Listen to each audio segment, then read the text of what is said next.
म चाहिँ विद्यालयको बस हुँ। म विद्यार्थीलाई सेवा प्रदान गर्छु। घरबाट स्कुल ल्याउन र स्कुलबाट घर लाने काम गर्छु।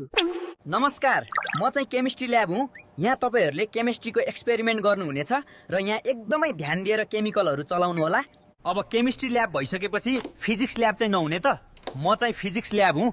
यहाँ तपाईहरूले फिजिक्सका बारे एक्सपेरिमेन्ट गर्नुहुनेछ।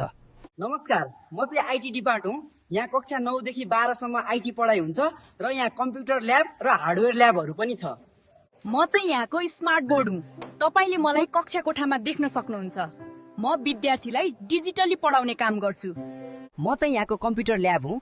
यहाँ ठुलाले कोडिङ र सानाले कम्प्युटर चलाउन सिक्नुहुनेछ र यहाँ कम्प्युटरहरू इन्टरनेट सहित उपलब्ध छन्। नमस्कार सबैमा, म चाहिँ श्री महेन्द्र माध्यमिक विद्यालय हुँ। अहिले यहाँ नयाँ विद्यार्थीहरूका लागि भर्ना खुलेको छ, कक्षा नर्सरीदेखि कक्षा 9 सम्म।